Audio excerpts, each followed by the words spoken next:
Partout, il existe des personnages inspirants, des leaders qui ont défié les obstacles, gravi les échelons, surmonté leurs craintes.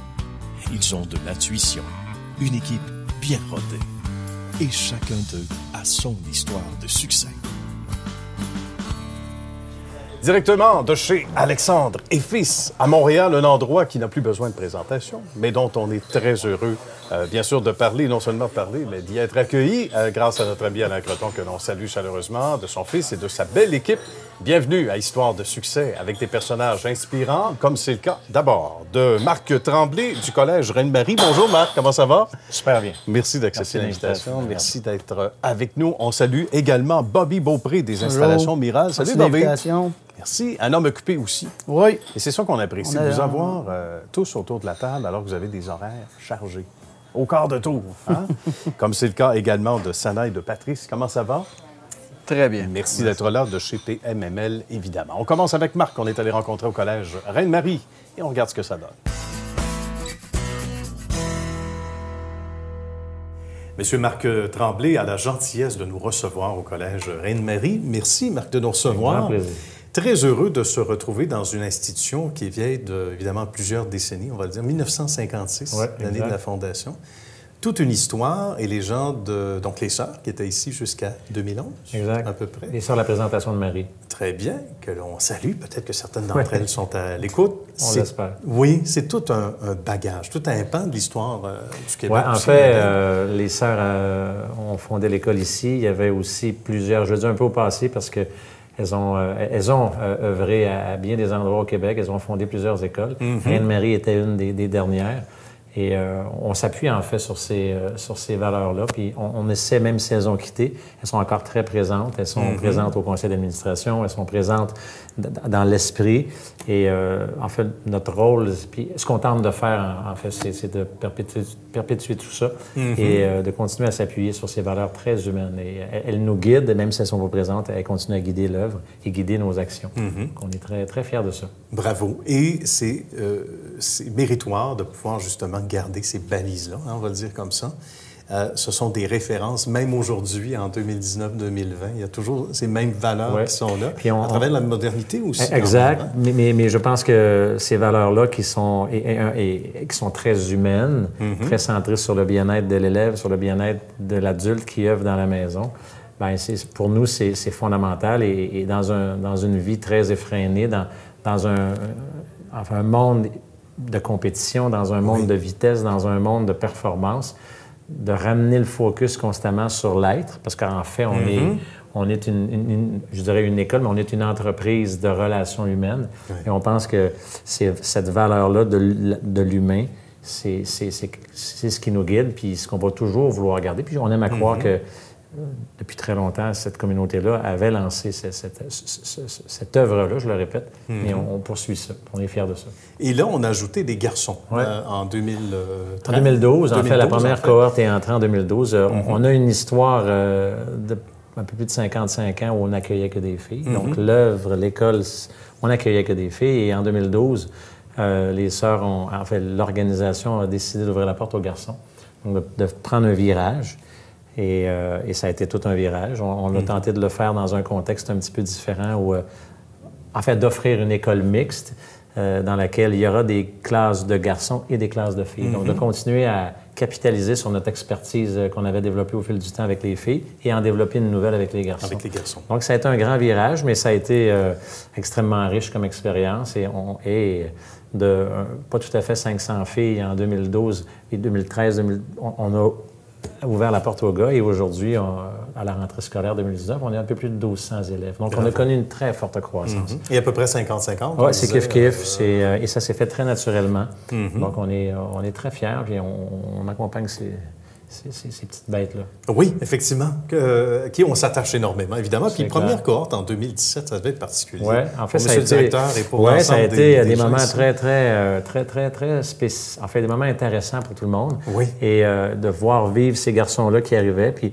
en fait, ce qui est arrivé, c'est que la première cohorte qui est entrée en 2012 a quitté. Et ils ont en fait tracé le chemin. Là. Ils ont fait leur bout de chemin, ces gars-là, dans une école où il y avait une très grande tradition avec les filles. Donc, ils ont réussi Puis à faire le chemin, puis à les accompagner. Puis là, maintenant, ben, on oublie des fois qu'on n'avait que des filles à une époque, parce que maintenant, ça bouillonne beaucoup plus avec les gars. Mais on essaie de conserver cette sensibilité-là auprès des filles et auprès des garçons. Il y a de la compétition, inévitablement. On est dans une institution privée. On veut faire les choses autrement, de la meilleure façon qui soit, en respectant, on disait le passé, un riche passé. On doit y penser le week-end, Marc, on doit y penser à tous les jours, j'imagine. En fait, c'est un marché, vous avez raison. L'école privée, l'école publique, je pense que l'éducation, c'est important et on accorde une grande importance au choix d'école qu'on va faire quand on est parent. Et nous, on fait partie de ça. On essaie de se démener puis de tirer notre épingle du jeu. Et j'ai envie de vous dire qu'on le fait très bien. On a fait des choix audacieux. Et si je peux me permettre, dans le marché... On a fait le choix il y a quelques années, contrairement à la majorité de mes collègues des écoles privées qui, eux, dans leur processus d'admission, imposent la rédaction d'un examen qu'on fait un samedi matin ou un dimanche matin. Nous, on a décidé de mettre de côté tout ça et de systématiquement rencontrer en entrevue. On organise une rencontre avec tous ceux et celles qui ont envie de fréquenter notre école. Donc, on a une approche, quand on parle qu'on est humain, on y va jusqu'au bout. Il y a une cohérence qui est totale. Donc, chaque personne qui cogne rentre dans le bureau ici, vient rencontrer le directeur et on essaie de comprendre l'histoire de la famille, les besoins, les intérêts du jeune, puis de nous assurer qu'on est en mesure de répondre à tout ça. Donc, c'est une approche qui est un petit peu plus centrée, encore une fois, sur l'être.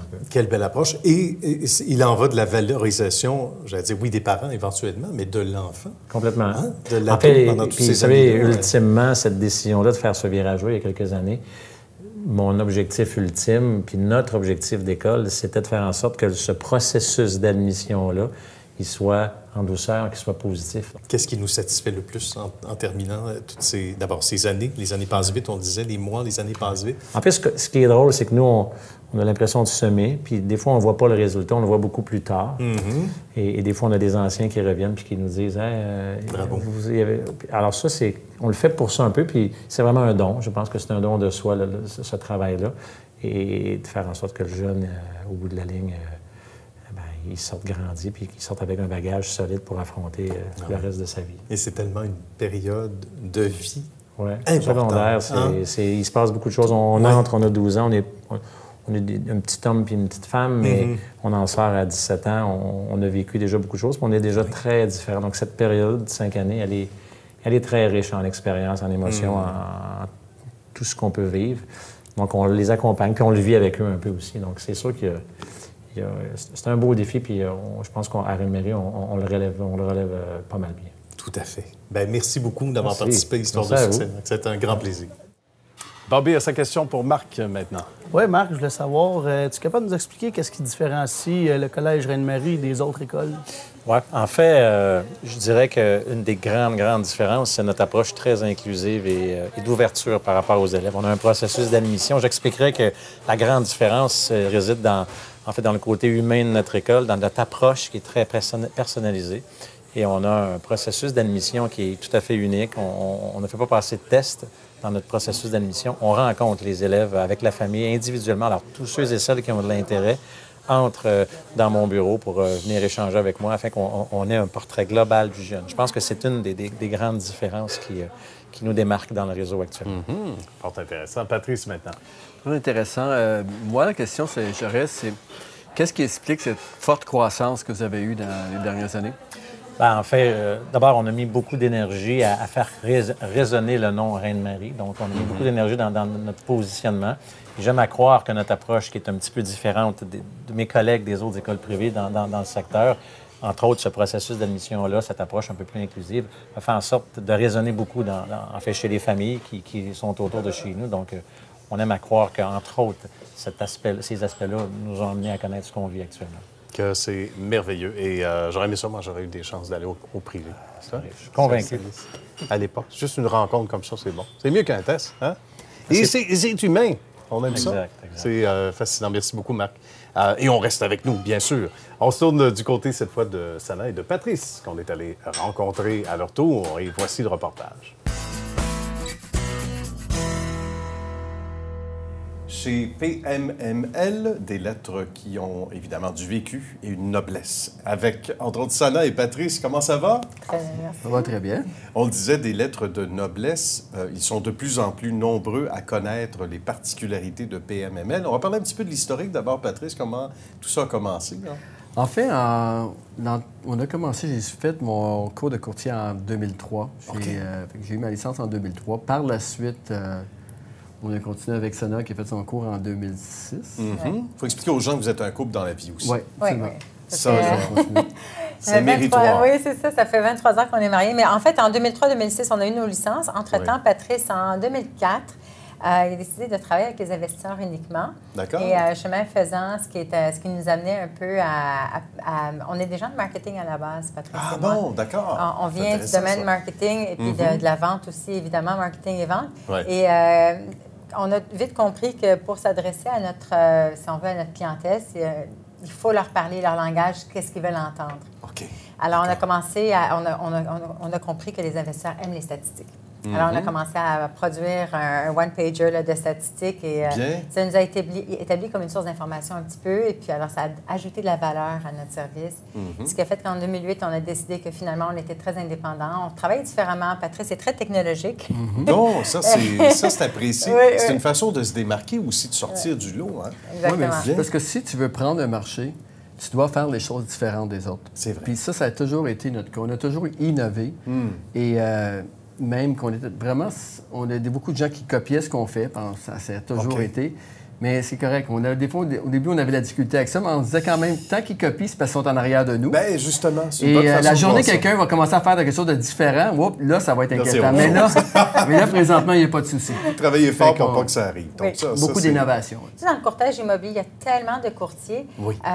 Puis, dans le courtage immobilier, à l'époque, en fait, il y a toujours eu juste les bannières commerciales ou les bannières résidentielles. C'est vrai. Le commercial, c'est pour le commercial pur, les bureaux, les commerces et tout ça, puis le résidentiel, condo, maison. Et le multilogement, donc les blocs appartements ou le multirésidentiel, n'était pas adressé comme une industrie en tant que telle. Ah, d'accord. D'accord. Donc, Et il y avait, nous, il y on avait voyait, quelque chose. oui, là. puis on voyait que les gens avaient vraiment besoin d'avoir des statistiques à ce niveau-là. Alors, on s'est vraiment bien organisé. Puis Patrice, à un moment donné, il a dit, bien, il faut que j'en sache plus sur mon industrie. Alors, on a commencé à collecter encore plus de données. D'accord. Et des données croisées. Et puis, bien sûr, avec la technologie qu'on avait à l'époque aussi, on a tout mis ça ensemble. Puis on a dit, c'est trop important comme information, c'est trop bon. Oui. Il faut le partager. Oui. Ça, ça amène un point important parce qu'on a toujours voulu créer de la valeur pour les investisseurs. D'accord.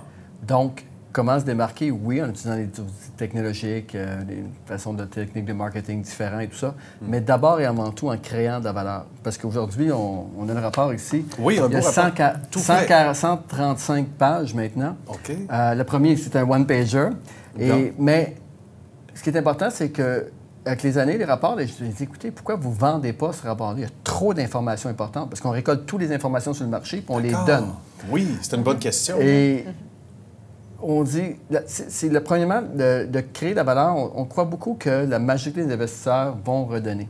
Et en créant de la valeur comme ça, on a été capable de se démarquer, de se faire un nom, de donner crédibilité sur le marché. Il faut aller chercher l'attention des gens. Et lorsque tu as l'attention et tu crées de la valeur, je pense que c'est la recette du succès. C'est très bien dit et je trouve que c'est bien résumé. En même temps, on est dans un monde où, justement, aller chercher, ne serait-ce que le petit degré d'attention dont on a besoin pour passer un message, ça devient de plus en plus difficile parce qu'on est sollicité à tous les niveaux. Il y a beaucoup de diversion. Donc, chapeau. Puis c'est une belle... je trouve que là aussi, c'est une belle niche et surtout que c'est bien travaillé pour y arriver. C'est fantastique. Une équipe, ça ne se fait pas en criant ciseaux, on disait tantôt. C'est un processus, donc, qui est assez complexe de trouver les bonnes personnes. À un moment donné, on se dit, ah, cette personne-là, oui, on joint les rangs, une autre, etc. Essai-erreur aussi, j'imagine, dans certains Quand cas. on parle d'équipe, on a deux équipes, en fait. On a une équipe administrative. Oui. Et on a une équipe de courtiers. Donc, les courtiers, il y a les courtiers immobiliers et hypothécaires, et il y a l'équipe administrative. Donc, c'est sûr que l'équipe d'employés, d'administratifs, ce sont des employés. Donc, ça, on parle toujours de pénurie de main-d'œuvre. Oui. Nous, on n'a pas senti ça. C'est-à-dire OK. que nous, il faut juste que ce soit de la main-d'œuvre qualifiée. Ah oui, c'est Des ça, gens le qui défi. non, mais qualifiée par rapport à nous. C'est-à-dire que nous, encore là, on regarde toujours c'est quoi la stabilité de la personne, qu'est-ce qu'elle peut, c'est les compétences. Puis nous, on va fournir la formation. Bien. Alors ça, c'est déjà un plus. Nous, on va hein? fournir Puis la encore, formation. les qualités émotionnelles reviennent. Oui. C'est pour nous, j'imagine. c'est ça qui est le plus important. Oui. Oui. Dénominateur commun. Oui, Puis par absolument. la suite, bien, on va former les gens. On a une équipe ici, parce qu'on fait bien sûr, on a une division hypothécaire qui est vraiment, vraiment forte présentement. Donc, on est des spécialistes en hypothèque, on est spécialistes en mise en marché, on est spécialistes même vidéo, comme on disait tantôt. On a également des spécialistes au niveau de la mise en marché, de la vérification diligente. Fait qu'on prend des gens et on les forme. Puis d'abord et avant tout, une force émotionnelle. Par la suite, après 2, 3 mois, 4 mois, tu as fait pas mal le tour de tous les problèmes. En tant que courtier ou en équipe administrative, tu as fait le tour. Maintenant, ce qui va faire la différence entre quelqu'un qui reste quelques mois ou à long terme, ça revient à la force que c'est capable d'embrasser la culture. Voilà. Nous, ça fait 11 ans qu'on existe, depuis 2008. Voilà. C'est Et pas rien, là. C'est pas non, banal. mais ça a toujours été en progression. Donc, on a cette effervescence-là qui n'arrête pas. Ouais. Donc, quelqu'un qui va être dans ses pantoufles, il ne peut pas travailler chez nous. Non, c'est certain. C'est certain. Il faut qu'il se lève de bonne heure. Fait que ça prend quelqu'un qui a cet esprit de croissance-là aussi, Voilà, qui veut travailler dans une entreprise, que c'est correct s'il y a un peu de changement, qu'il y a un peu de tweaking à droite, à gauche, parce qu'on s'ajuste, parce que le marché bouge. Justement, quelqu'un qui C'est sait ça. carburer à la progression. Et c'est là qu'on sépare probablement les C'est exactement hommes ça. des Donc, enfants. on attire certaines personnes et il y a d'autres qui, après une entrevue, ils disent ouf, je pense que. Mais c'est On va toujours retourner dans la... On aime bien, on est constamment en croissance. Puis Ouais. je crois que la façon qu'on est Mopsana, ça va être comme ça pendant des années. Mais il faut que cette croissance-là, nous, on a un terme, je ne sais pas si ça s'explique ou ça se dit, peut-être Sana, tu peux développer un peu, c'est que la croissance, il faut qu'elle soit organique. Oui. C'est-à-dire, il faut qu'elle En soit mouvance, centrée en mouvance, sur ce qu'on veut. Mais vous êtes en plein, là, en avant. Vous autres, vous êtes des leaders d'aujourd'hui. Les leaders, c'est ça. C'est ceux qui donnent l'exemple, hein, qui sont en avant et qui n'ont pas besoin de tirer parce que ça se fait tout seul. Puis vous aspirez les gens derrière vous. Bon, on les salue. On salue l'ensemble des membres de votre On est équipe. très, très, très fiers d'eux. Merci, on est Félicitations. fort. Puis vous Merci. n'avez pas à être fiers, les amis. Merci Merci d'avoir fait l'histoire de beaucoup. succès. Merci. Ah, Patrice, en fait, j'ai une question qui me démange. Comment vous vous y êtes pris, votre organisation, pour passer d'une organisation de travailleurs autonomes à un leader dans le marché dans lequel vous êtes actuellement? C'est une bonne question. Je crois là, qu'à la base, c'est la création de valeur pour la clientèle. Puis on a toujours basé, qu'on était deux, moi et Sana, on a toujours voulu créer de la valeur pour les investisseurs immobiliers, qui est notre clientèle, et en créant des rapports de marché. Puis ça a commencé comme ça. Par la suite, bien sûr, avec un service exceptionnel. Et on a continué comme ça. On a été recruter des courtiers et des employés qui aussi avaient une passion pour ce qu'on faisait. Mais je dirais vraiment, là, c'est la création de valeur. Et encore là, aujourd'hui, on a commencé avec notre rapport de marché là, en 2011. Tranquillement, c'est évolué. Aujourd'hui, c'est les médias sociaux. On vend un produit, mais on donne beaucoup. C'est-à-dire, quand on fait des publicités sur notre feed Facebook ou ailleurs, on donne beaucoup de contenu. Et à la fin, on demande, bien sûr, on a un immeuble à vendre. Mais ce qui est intéressant, c'est qu'on garde l'attention. Et les clientèles n'ont pas l'impression seulement de se faire envoyer de la publicité, mais d'abord, et avant tout, d'avoir recevoir du contenu et de temps en temps d'aller chercher le hook là, qu'on appelle, c'est-à-dire d'aller chercher l'immeuble ou le financement qu'on peut proposer pour un immeuble. C'est vraiment intéressant. Ça passe par l'information et le contenu d'abord et avant tout. Autour de Bobby, maintenant, de poser sa question à Sana. Oui, je voulais savoir comment vous faites pour vous réinventer comme ça tous les jours dans un domaine aussi conservateur que ça? L'investissement immobilier, c'est sûr que ça s'adresse à une certaine clientèle. C'est une clientèle sophistiquée, mais il y en a qui sont un peu moins sophistiqués qui veulent avoir accès à l'investissement immobilier. Donc, nous, notre base étant le marketing, on a été capable, Patrice et moi, de bien sûr toujours aller se former. Puis l'idée, c'est de passer le message et puis rendre un peu accessible l'information de quelque chose aussi complexe que l'investissement immobilier à ceux qui ont les fonds, mais qui n'ont pas nécessairement la formation ou l'expérience dans ce domaine-là. Et c'est ce qui nous a aidé aussi à être capable d'avoir un plus grand public et puis pas juste aller chercher que les mêmes clients, que tout le monde s'arrache, tout le monde. Comme ça qu'on devient leader, hein? Oui. Avec le gros drapeau en avant. Suivez-nous. Bien, c'est bien. C'est inspirant, ça aussi. On se tourne vers un autre monsieur inspirant, Bobby, de son prénom, qu'on est allé rencontrer. On regarde le reportage. Dans le merveilleux monde des installations, Miral avec Bobby qui nous accueille. Comment ça va, Bobby? Ça va bien, vous? Hey, ça va bien, merci. Merci de nous accueillir. Ça fait plaisir. La grue qui est là-bas en haut, là. On a vu ça, on était tout petit. 1973, Ouais. cet engin, mais très bien conservé. On parlait de la compagnie, du paternel qu'on salue d'ailleurs. Comment tout ça a commencé? Ouais. C'est mon l'installation père, de- Réal Beaupré, qui a parti ça le 6 septembre 1995. Bien, on a Ouais, la date ouais, exacte en plus. Oui. Puis depuis ce temps-là, ça va bien. On a une division dans le béton préfabriqué qu'on est encore aujourd'hui. OK. Dans le temps, c'était plus fort. Il était vraiment consacré à ça. Puis à cette heure, on a de la location de grues qu'on fait aussi beaucoup. C'est pour Bien. ça que là, on est devant la machine qu'on fait de la location avec. C'est intéressant, c'est un beau marché. En même temps, c'est assez unique. J'imagine que ne rentre pas qui veut dans ce domaine-là. C'est parce que ça fait des années. Oui, c'est quand même un petit domaine, on va se le dire. Oui, Les hein? grues, là, c'est quand même un domaine à part. OK. Fait que oui, c'est sûr que là, en étant déjà là-dedans, mon père, il avait les grues pour poser ses jobs. OK. Fait que là, quand il n'y avait pas de job, ben là, les grues étaient parquées, ben il les louait. Bon. Fait que c'est de même qu'il est rentré dans la location de grues. Fait que là, après 25 ans là-dedans, ben là, on a une place comme du monde là-dedans. Assuré, Puis, ouais, bien ancré, aussi Ouais. solide que la grue elle-même. Et c'est là qu'on reconnaît les gens d'affaires. Ton père en sait quelque chose, et toi aussi, parce que j'ai hâte qu'on parle de toi et de ta place depuis Ouais. 9 ans dans bien sûr, l'entreprise. Mais des gens qui savent s'ajuster, qui vont dire, certains, ça va être le déneigement, l'été, le terrassement, déneigement l'hiver, etc. Il y a toujours on ne met pas tous les œufs dans le même panier. On Exact. essaie différents Exact. trucs. Parce qu'il faut manger, mais aussi parce qu'on veut que la compagnie progresse. Justement, parlant de ton arrivée, tu me disais, Ordonne, je suis un gars de caractère, pas toujours facile. Ouais. Mais c'est correct, ça en prend.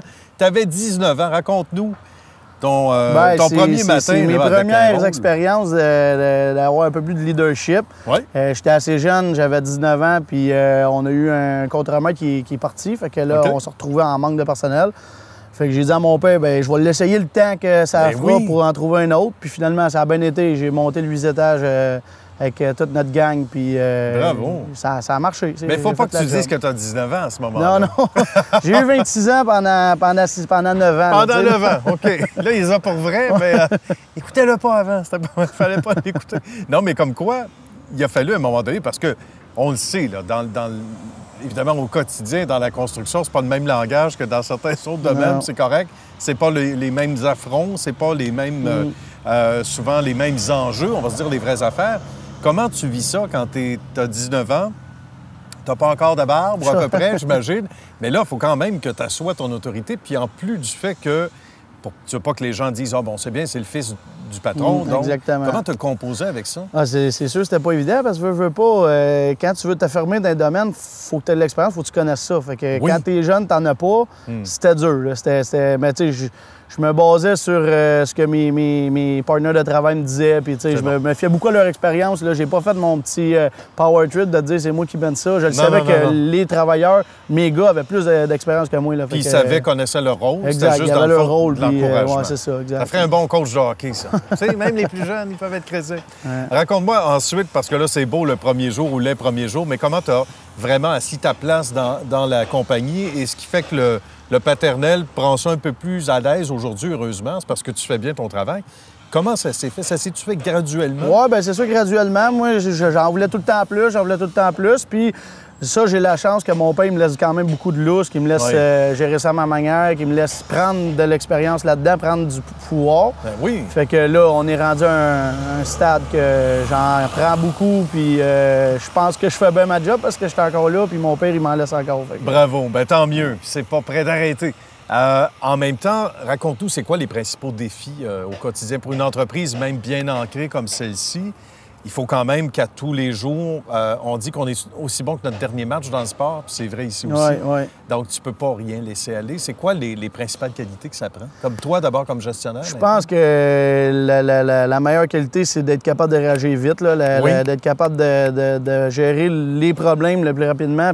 Puis parce que dans le fond, il y en a tout le temps. Même si ça va bien, il faut juste que tu essaies que ça aille le moins mal possible. C'est vrai. Tu essaies de gérer les problèmes, puis un à la fois. C'est puis- vrai. Puis là, j'ai la chance que j'ai mon frère qui s'en vient, OK. qui prend l'expérience là-dedans. Bien. Fait que ça m'aide pas mal aussi à en apprendre. Fait que c'est C'est le comme fun, ça, hein? ouais. Puis c'est agréable parce que c'est valorisant pour vous autres, les gars, dans l'entreprise. Donc, la place que vous prenez maintenant de plus en plus. Puis le papa qu'on salue une fois de plus doit être très fier de voir que ça fonctionne bien. On reconnaît les entreprises qui vont bien avec des employés qui sont là depuis longtemps. Ce qu'on appelle la rétention de main-d'œuvre. Raconte-nous, il y en a qui t'ont vu grandir dans ça. Oui, ben oui. T'ont changé de course, il y en peut-être. Oui, il y en a deux, là. Les deux plus vieux, là. Ils étaient en affaires avec mon père avant même qu'ils soient en affaires. Avant même qu'ils soient en affaires, ils travaillaient ensemble. Fait que moi, ils m'ont vu naître, puis ils m'ont vu grandir, oui. puis ils sont encore là aujourd'hui. Fait que c'est sûr, c'est des piliers solides pour la compagnie, puis ça doit être parce qu'ils sont bien aussi dans le sens avec nous autres. Et justement, parce que c'est pas les emplois qui manquent. Hein. Souvent, justement, il y a pénurie de main-d'œuvre, donc ça donne plus de choix aux gens d'aller ailleurs s'ils sont le moindrement pas d'accord. S'il n'y a plus de café dans la cafetière, je m'en vais.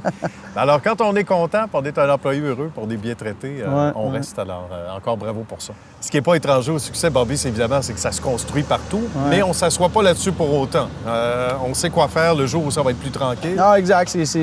Je pense que c'est le même dans tous les business, dans tous les domaines. Il faut tout le temps se renouveler, il faut tout le temps regarder, être prêt au changement. Puis c'est ça qu'on fait aussi beaucoup avec la location de grue, que là, tu sais, la même chose que tu as dit au début. Là. On met pas tous les œufs dans le même panier, puis on essaie de tout le temps s'adapter. Exactement. C'est là qu'on reconnaît les vrais en affaires. Bobby, merci. Salutations à ton père et à ton frère également, à la belle équipe. Lunettes Dépôt a pour mission d'aider les adultes qui effectuent un retour à l'école et dont la situation financière est difficile, pour leur permettre de se concentrer sur leur réussite académique, la tête tranquille. Visitez le site web lunettes-dépôt.ca pour de plus amples détails et pour connaître l'emplacement le plus près de chez vous. Lunettes Dépôt, pour une meilleure vision du futur.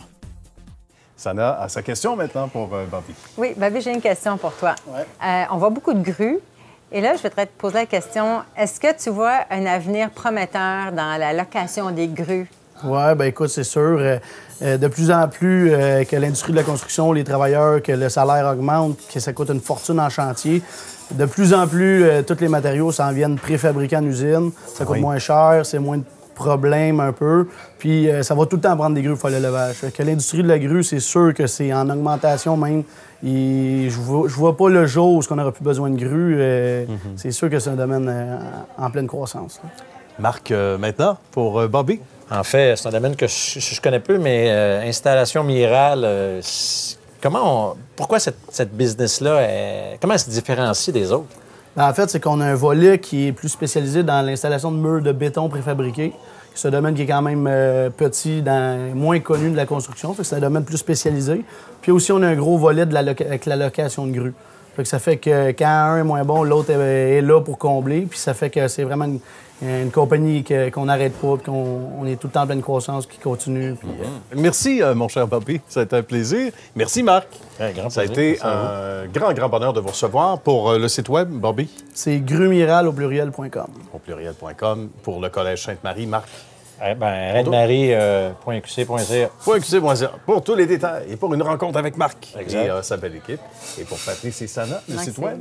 pmml.ca. 4 lettres, pmml.ca. Tout simplement. 4 lettres Vous qui suivez également ces médias sociaux. C'est les vrai. médias sociaux. Les médias sociaux, oui. Oui, il y a de l'action. Je sais que je suis un de ceux-là qui vous suit. On aime ça, on vous suit tous, d'ailleurs. Merci d'avoir été là. Merci à vous tous également à la maison. On se retrouve la semaine prochaine. Bye bye.